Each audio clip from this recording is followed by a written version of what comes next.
ます。朗読は前も梶井元次郎のレモンと、宮沢賢治山梨の2つを朗読したことがあるんですが、最近やってなかったんですけど、仲良しのお友達から山梨の朗読良かったですっていう、言葉をいただいたので、ずっとやろうと思ってた小川未明の朗読に挑戦することにしました。こちら今日朗読するのは小川未明という童話作家の眠い街という話です。こちらはね、だいぶ前、もう多分1ヶ月以上前とかに、朗読もしやるなら何を読んだらいいですかみたいなツイッターで募集したら、小川未明の眠い街を聞きたいですっていうコメントをいただいて、それで1回確か撮ったんですけど、機械の不具合か何かで撮れてなくて、データが飛んじゃったとかなんかしちゃって撮れてなくて、その1回やったのにデータ飛んじゃったっていうのが自分的にちょっとなんか萎えちゃってしばらくちょっとやる気になれなくて朗読やってなかったんですけど、朗読良かったよっていう声をいただいたので、久しぶりにやってみようと思います。小川未明は童話作家、日本のアンデルセンとか言われてる童話作家で、アンデルセンっていう言葉からも分かるようにちょっと暗いというかね、ちょっと影のある作品がとても多いですね。1882年に生まれて1961年に亡くなった人です。なので没後50年以上経ってるので、多分著作権的には大丈夫だと思います。今回は小川未明童話集、春樹文庫、角川春樹事務所という出版社の春樹文庫っていう文庫の眠い街を読んでいこうと思います。では前置きが長くなりましたが、小川未明眠い街。この少年は名を知られなかった。私は仮に K と名付けておきます。 K がこの世界を旅行したことがありました。ある日、彼は不思議な町に来ました。この町は眠い町という名がついておりました。見るとなんとなく活気がない、また音一つ聞こえてこない、しんとした町であります。また建物といってはいずれも古びていて、壊れたところも修繕するではなく、煙一つ上がっているのが見えません。それは工場などが一つもないからでありました。町はだらだらとして平地の上に横たわっているばかりであります。しかるに、どうしてこの町を眠い町というかと言いますと、誰でもこの町を通った者は不思議なことには自然と体が疲れてきて眠くなるからでありました。それで日に幾人となくこの町を通る旅人が皆この町に来かかると、急に体に疲れを覚えて眠くなりますので、町外れの木陰の下や、もしくは町の中にある石の上に腰を下ろしてしばらく休もうといたしまするうちに、まるで深い深い穴の中にでも引き込まれるように眠くなって、つい知らず知らず眠ってしまいます。ようやく目が覚めた自分には、もういつしか日が暮れかかっているので、驚いて立ち上がって道を急ぐのでありました。この話が誰から誰に伝わるとなく広がって、旅する人々はこの町を通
破れた戸の隙間から中の様子を覗いたりしました。けれど家の中には人が住んでいるのか、それとも誰も住んでいないのかわからないほど静かでありました。たまたま痩せた犬がどこから来たものかよろよろとした歩みつきで街の中をうろついているのを見ました。 K はこの犬はきっと旅人が連れてきた犬であろう。それがこの街の中で主人を見失ってこうしてうろついているのであろうと思いました。 K はこうしてこの街の中を探検していますうちに、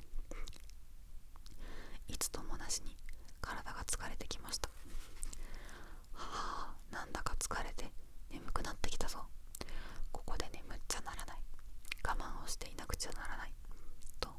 K は独り言をして自分で気を励ましました。けれどそれはちょうど麻酔薬を嗅がされた時のように体がだんだんしびれてきました。そしてもう少しでもこうしていることができなくなったほど眠くなってきましたので、 K はついに我慢がしきれなくなってそこの塀の辺に倒れたまま前後も忘れて高いいびきをかいて寝入ってしまいました。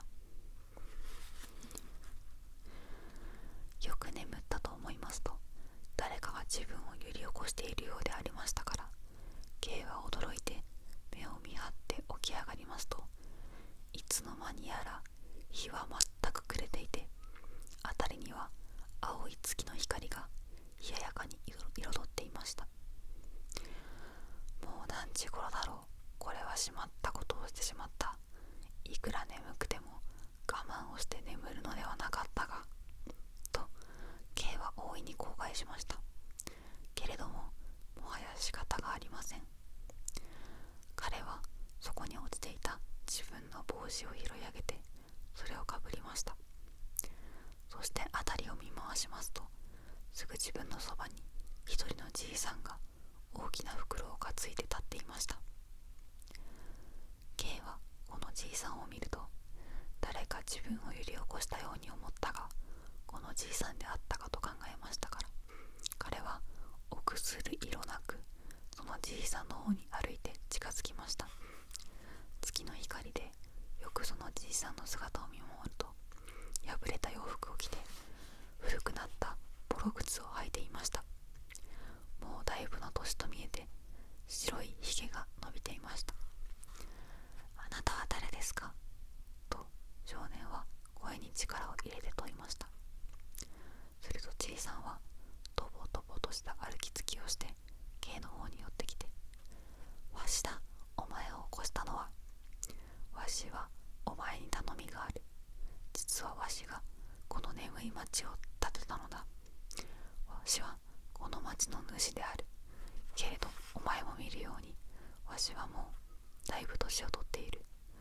それでお前に頼みがあるのだが、一つわしの頼みを聞いてくれぬか。とそのじいさんはこの少年に話しかけました。 K はこう言ってじいさんから頼まれれば男子として聞いてやらぬわけにはいきません。僕の力でできることなら何でもしてあげよう。 K はこのじいさんに誓いました。じいさんはこの少年の言葉を聞いて非常に喜びました。やっとわしは安心した。そんならお前に話すとしよう。わしはこの世界に昔から住んでいた人間である。けれどどこからか新しい人間がやってきてわしの領土をみんな奪ってしまった。そしてわしの持っていた土地の上に鉄道を敷いたり汽船を走らせたり電信をかけたりしている。こうしていくといつかこの地球の上は一本の木も一つの花も見られなくなってしまうだろう。わしは昔から美しいこの山や森林や花の咲く野原を愛する。今の人間は少しの休みもなく疲れということも感じなかったら瞬く間にこの地球の上は砂漠となってしまうのだ。わしは疲労の砂漠から袋にその疲労の砂を持ってきた。わしは背中にその袋を背負っている。この砂を少しばかりどんなものの上にでも振りかけたなら、そのものはすぐに腐れ、錆び、もしくは疲れてしまう。で、お前にこの袋の中の砂を分けてやるから、これからこの世界を歩くところはどこにでも少しずつこの砂をまいていってくれい。と、じいさんは K に頼んだのでありました。少年はじいさんから不思議な頼みを受けて、袋を持ってこの地球の上を歩きました。ある日、彼はアルプス山の中を歩いていますと、言うに言われぬいい景色のところがありました。そこには幾百人の土方や甲府が入っていて、昔からの大木を切り倒し、見事な石をダイナマイトで打ち砕いて、その後から鉄道を敷いておりました。そこで少年は袋の中から砂を取り出して、せっかく敷いたレールの上に振りかけました。すると見る間に白く光っていた鋼鉄のレールは真っ赤に錆びたように見えたのでありました。また、ある安価な雑踏を極めた都会を K が歩いていましたときに、向こうから走ってきた自動車が危うく殺すばかりに一人のでっち小僧を跳ね飛ばして、振り向きもせず行き過ぎようとしましたから、彼は袋の砂をつかむが早いか車輪に投げかけました。すると見る間に車の運転は止まってしまいました。で、群衆はこの無礼な自動車を難なく抑えることができました。またある時、 K は土木工事をしているそばを通りかかりますと、多くの人足が疲れて汗を流していました。それを見ると気の毒になりましたから、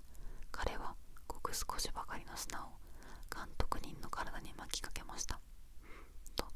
監督はたちまちの間に眠気を催し、さあみんなもじっと休むだと言って、彼はそこにある帽子を頭に当てて日の光を遮りながらぐーぐーと寝込んでしまいました。 K は汽車に乗ったり汽船に乗ったり、また鉄工場に行ったりして、この砂を至るところでまきましたから、とうとう砂はなくなってしまいました。この砂がなくなったら再びこの眠い町に帰ってこい。するとこの国の王子にしてやる。とじいさんの言った言葉を思い出し、少年はじいさんに会おうと思って眠い町に旅出をしました。幾日かの後、眠い町に来ました。けれども、いつの間にか昔見たような灰色の建物は跡形もありませんでした。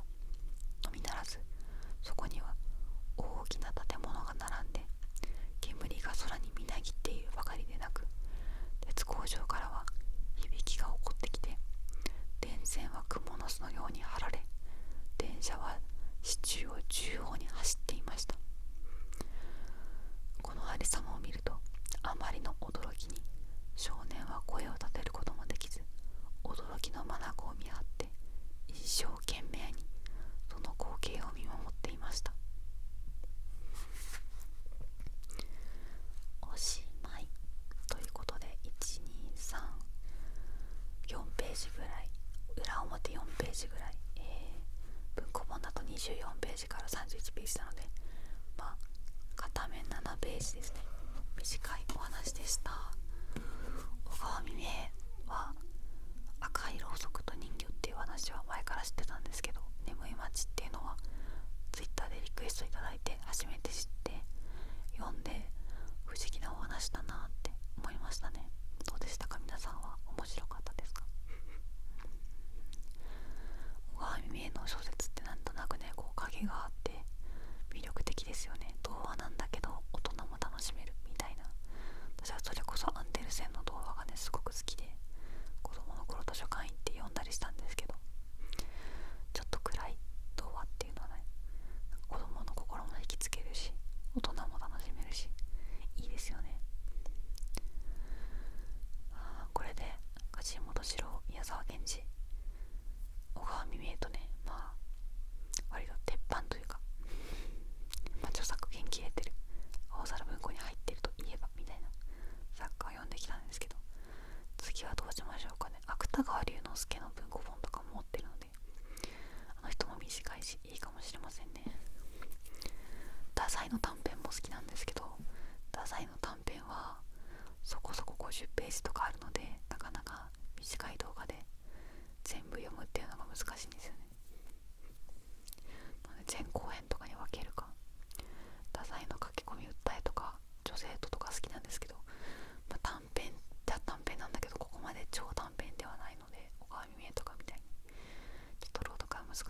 沢賢治もね、イチョウの葉とか、あと注文のおい料理店とか、いろいろね面白い話があるので、また朗読はちょこちょこやっていきたいかなって思います。朗読定期的にやってほしいって言ってくださった方もいるのに、とても遅くなってね申し訳ありません。これからも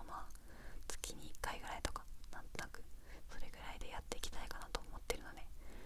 よろしくお願いします。そういえば12月になりましたね。私が9月の1日に投稿始めてからちょうど3ヶ月が経ちました。皆様本当にいつもありがとうございます。最初の方から応援してくださっている方も、最近知ってくださった方も、みんな等しくありがたいなと思ってます。それではこれからもよろしくお願いいたします。年内にね少しでも一つでも